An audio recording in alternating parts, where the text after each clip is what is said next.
Bismillahirrahmanirrahim. The mechanism of action of enzyme-linked hormone receptors is discussed in this video.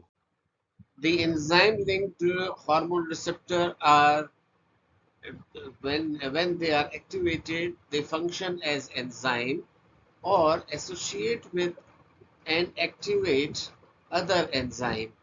They are one-pass receptor and they have got a hormone binding site that is located outside the cell membrane, while the enzyme binding site is located inside the cell membrane. When this hormone it it binds with the receptor, there is activation mostly and sometime inactivation of the protein. There is intrinsic enzymic activity or altered enzyme activity that occur within that cell. So the structure of these receptor is a single pass transmembrane protein, unlike the G protein that has got a 7 pass or serpentine structure, and the binding site, hormone binding site, is located on the outer side of this receptor, while the catalytic site or enzymatic site or associated enzyme, it is located intracellularly. Upon hormone binding, the receptor either directly acts as an enzyme, that means it has got intrinsic kinase activity, or it may activate an associated enzyme, so that will result in triggering of intracellular signaling cascade that regulates cellular function such as gene expression, metabolism, and growth. Generally, the speed of action is slower than the ion channel linked receptor but faster than the nuclear hormone receptor. Some hormones that use receptor tyrosine kinase signaling are fibroblast growth factor, growth hormone, hepatocyte growth factor, insulin, insulin-like growth factor 1, leptin, prolactin, and vascular endothelial growth factor.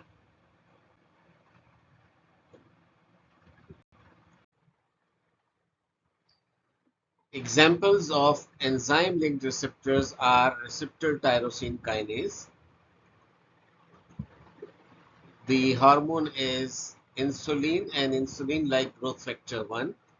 There is ligand binding that causes dimerization and then autophosphorylation that lead to downstream signaling such as phosphoinositol triphosphate kinase and MAP kinase pathway activation. Then receptor serine threonine kinase, an example of the hormone is transforming growth factor beta, and it activates SMAD pathway for the gene regulation.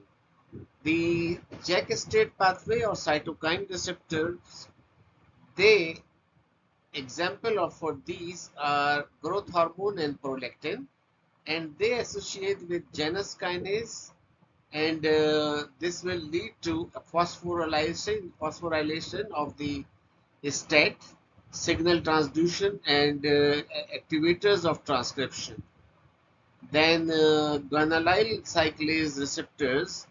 The hormone example is atrial natriuretic peptide, and it converts GTP to cyclic GMP that trigger vasodilation and natriuresis. So there is clinical relevance of enzyme-linked receptors. Insulin receptors is insulin resistance is developed as a result of defective insulin receptor tyrosine kinase activity, and this contributes to type 2 diabetes mellitus. The overexpression or mutation of receptor tyrosine kinase, as for example in EGFR and HER2, lead to abnormal growth signaling, hence the causation of the cancer. And the immunomodulator drug imatinib, and etc., they target enzyme-linked receptor pathway in cancer and autoimmune diseases.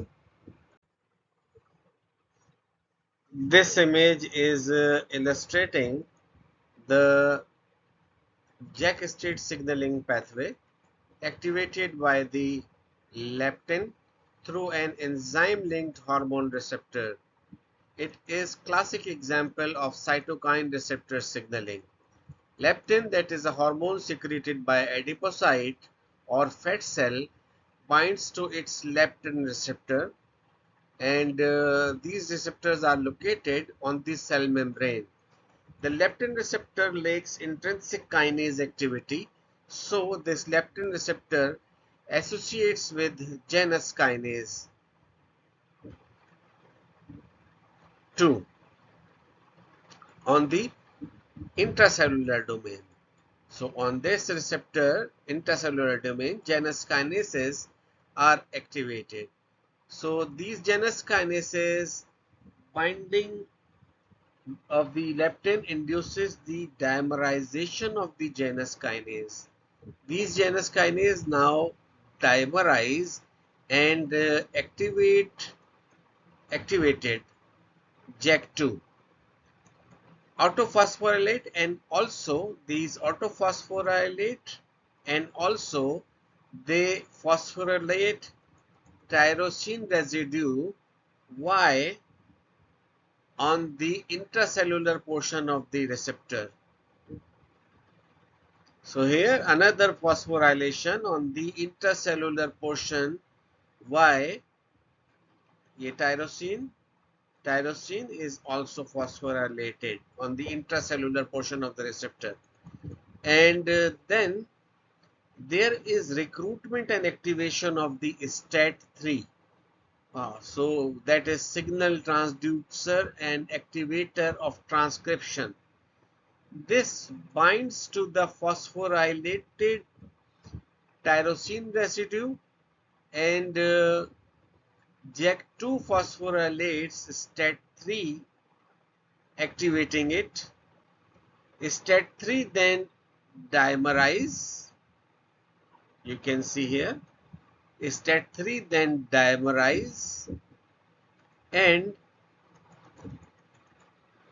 how does it happen? 2 phosphorylated STAT3, 1 and 2 phosphorylated STAT3, they dimerize, and then these dimerized STAT3 are translocated within the nucleus, where it binds to the specific DNA response element in the target gene promoter.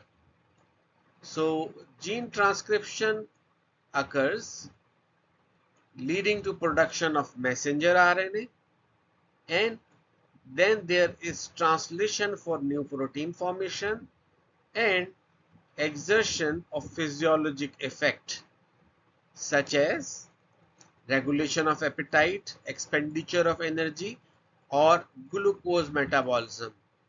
So leptin resistance is commonly seen in obesity, involves impaired JAK-STAT signaling. JAK inhibitors are used in treating autoimmune diseases. Example, uh, tofacitinib for the rheumatoid arthritis. So how does these enzyme-linked hormone receptors act? There is hormone binding with the transmembrane receptor, that is usually a single pass receptor, and then due to this receptor hormone complex formation, there is activation of adenylyl cyclase at the intracellular end, and then there is increased formation of cyclic AMP, then causes the second messenger activity. This by this method, the cellular activity is controlled. Atrial natriuretic peptide, it involves activation of the cyclic GMP.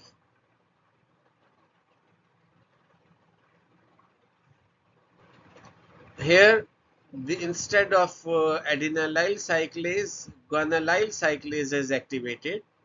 It generates cyclic GMP.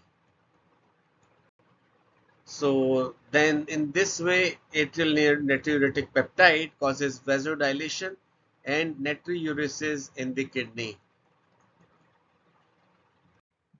Thank you for watching this video. If you have any query, please write in the comment box.